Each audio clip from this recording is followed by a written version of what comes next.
The lawyer's office smelled like old leather and disappointment. My siblings sat in their designer clothes, barely containing their glee, as Mr. Whitman read through Grandma Cecilia's will. $3 million each for Brandon, $3 million for Ashley, $3 million for Marcus. Properties divided equally among them. Investment portfolios transferred. Even her jewelry collection, the one I'd helped her catalog every summer, split 3 ways. And to my granddaughter, Josephine Marie Caldwell. Mr. Whitman paused, adjusting his glasses. I leave the contents of safety deposit box 447 at First National Bank on Meridian Street. That was it. No money. No properties. Just whatever was in a safety deposit box. Brandon snorted. Figures. Even dead, Grandma knew Joey was the family disappointment. Brandon, our mother chided weakly. But she was already eyeing the inheritance tax paperwork, calculating her children's newfound wealth. Ashley didn't bother hiding her smirk. Maybe it's some savings bonds. You know, enough to pay off those student loans from that art degree. Marcus, the eldest and cruelest, was already on his phone. Probably just her old photos and worthless mementos. Grandma always was sentimental about junk. Mr. Whitman slid a small envelope across the mahogany table. My name was written in Grandma's spidery handwriting. Inside, a single brass key, spotted with rust, attached to a leather tag that read only 447. That's it, Ashley laughed. Joey gets a rusty key to what? A box of costume jewelry. The worthless grandchild gets worthless junk, Marcus said, standing. Seems fitting. He pulled out his phone, showed me the photos he'd posted from Grandma's house that morning. My childhood artwork.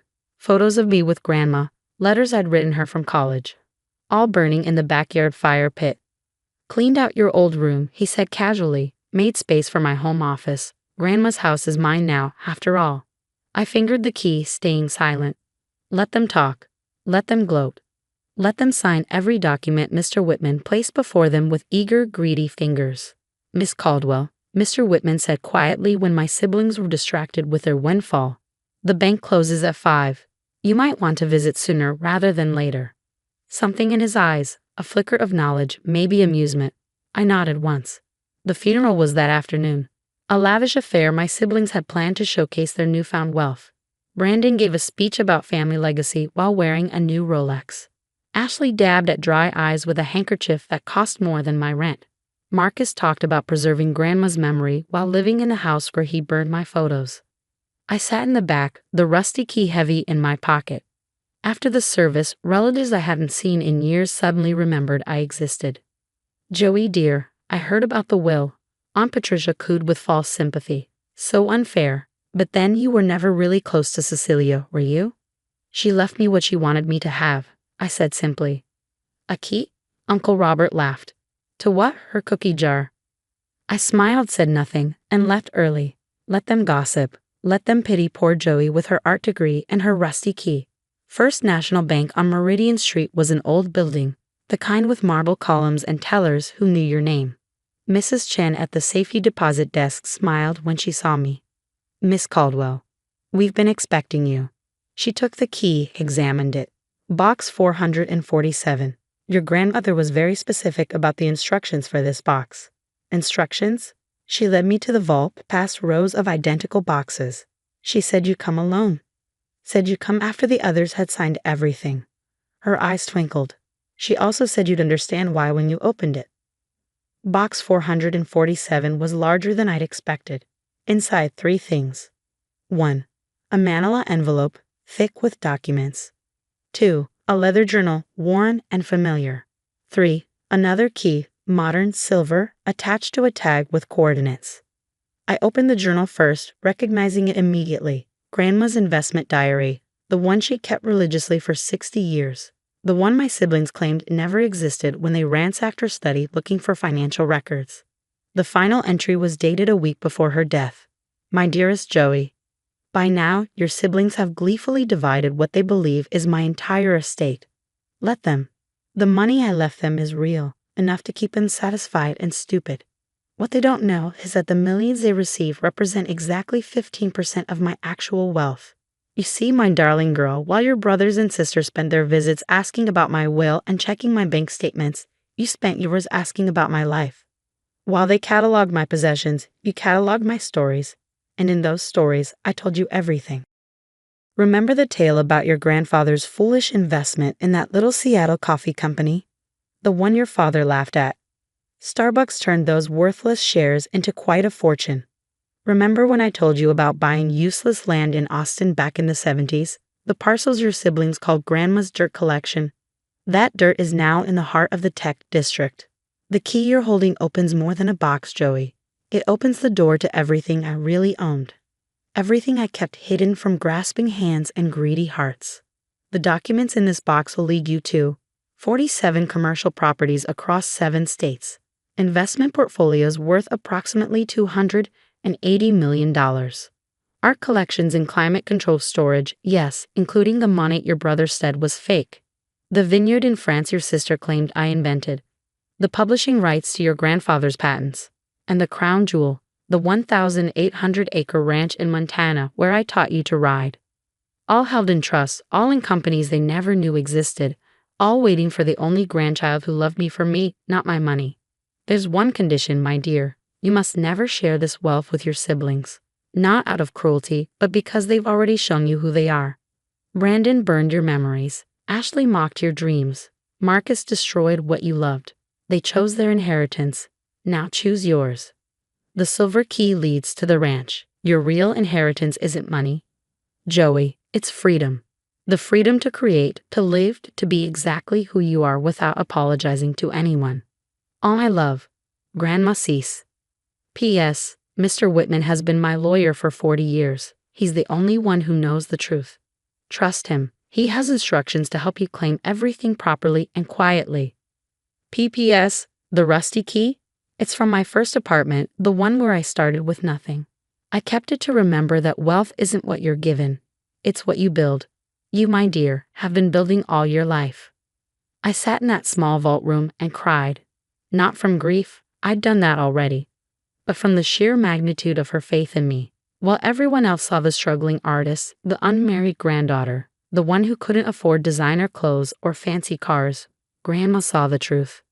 She saw the girl who spent summers learning her recipes instead of asking for money, who helped organize her photos instead of appraising her jewelry, who asked about her childhood in Poland instead of her stock portfolio. The manila envelope contained deeds, titles, account numbers, contact information for lawyers and property managers, an empire hidden in plain sight. The ranch alone was worth more than what my siblings had inherited combined. I called Mr. Whitman from the bank. Ah, Josephine, he said warmly, I trust you found everything in order. She left me everything. Not everything, he corrected gently. She left them what they expected, money. She left you what they never understood was valuable. The rest. My siblings. Signed ironclad documents accepting their inheritance as complete and final. They can't contest what they don't know exists. I could hear his smile. Your grandmother was a brilliant woman. She structured everything perfectly. Shall we meet tomorrow to begin the transfers? I hung up and looked at the silver key. The coordinates led to Montana, to the ranch where I'd spent my happiest summers, where Grandma taught me to ride, to paint landscapes, to see beauty in wild things, where my siblings had never bothered to visit because it was too far from civilization. That evening, I attended the family dinner at Marcus's house, Grandma's house. They toasted their good fortune with champagne that cost more than my monthly salary. At least Joey can afford to eat tonight. Ashley laughed, gesturing at the elaborate spread. Consider it our charity. Yeah, Brandon added, already drunk. Maybe we should set up a fund for her. The Failed Artist Relief Foundation. I smiled, sipped water, and let them talk. Marcus showed off his plans to gut Grandma's gardens and install a pool. Ashley bragged about quitting her job to become an investor. Brandon had already bought 2 sports cars. What about you, Joey? Mom asked, trying to be kind. Will you be all right? I know Grandma's oversight must hurt. I'll be fine, I said honestly. Grandma left me exactly what she meant to. A rusty key, Marcus laughed again. To what? Did you even check? I did. And it opened what it was supposed to open. Which was? Ashley pressed, sensing something. I stood gathering my things. A door. To what? Brandon demanded. I looked at them, my siblings who've inherited millions but not wisdom, who've gained wealth but not worth. who'd burned my photos while sitting in a house worth less than the dirt they'd mocked. To the future Grandma wanted me to have, I said simply, "Good night." I left them there, confused and irritated but not worried. Why would they worry? They had their millions. They had one. The next morning, I met with Mr. Whitman and began the quiet process of claiming my real inheritance. By the end of the week, I was worth more than my siblings would make in 10 lifetimes. But I didn't buy sports cars or designer clothes. I didn't quit my job at the gallery or move from my small apartment. Not yet. Instead, I flew to Montana, used the silver key to open the ranch house, and found one last gift, a studio Grandma had built just for me, with north-facing windows and views of the mountains. On the easel was a note, "Paint your truth, Joey. It's worth more than their lies." 6 months later, my first solo art exhibition opened in New York. The mysterious buyer who purchased the entire collection for $2.3 million remained anonymous. The check was drawn from a company called CLC Investments. Cecelia Louise Caldwell Investments. Thanks, Grandma. My siblings came to the opening, of course. Drawn by the prestige and the free champagne, calculating how to use my sudden success for their benefit. "I always knew you had talent," Ashley lied smoothly. "We should talk about investing your earnings. Family helps family." Speaking of family, Marcus interjected, "You could use a business manager. I'll give you the family discount. Or you could invest in my new venture," Brandon added. "Ground floor opportunity." I smiled at them over my champagne glass. Real champagne now, not the cheap stuff I used to drink. That's kind of you all. But I have excellent financial advisors. They've been managing my portfolio for years. Portfolio? Ashley blinked. What portfolio? "The one Grandma helped me build," I said truthfully. After all, she had just not the way they assumed. They exchanged glances, calculating, wondering. But what could they do? They'd taken their millions and signed their papers. They'd mocked the rusty key and burned my memories. And now I stood in a gallery wearing a simple black dress and my grandmother's pearl necklace. The real one, not the copy she'd left in the jewelry box they'd divided. The one she'd hidden in the ranch house with a note, "For Joey's first exhibition." "You know," I said quietly, "Grandma once told me that wealth isn't about what you have. It's about what you do with it." "Easy to say when you have nothing," Marcus scoffed. I smiled. Exactly. They left early, frustrated by my calm and their inability to figure out my sudden success. Let them wonder. Let them assume I got lucky with art sales. Let them sleep soundly in their paid-off houses while I owned the land beneath 100 others. That night, I called Mr. Whitman. I want to set up a foundation for struggling artists, full scholarships, living stipends, no strings attached. "Your grandmother would be proud," he said warmly. "What shall we call it?" I thought of the rusty key still on my keychain. The key to a first apartment, to humble beginnings, to remembering where you came from. The Rusty Key Foundation, I decided. For artists who have everything but opportunity. Perfect. And your siblings? They got what they wanted, I said. Money without meaning.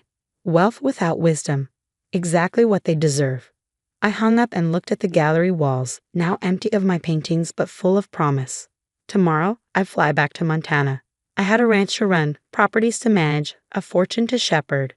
But tonight I raised a glass to the woman who saw me clearly, who gave my siblings enough rope to hang themselves with greed, who left me a rusty key that opened every door that mattered.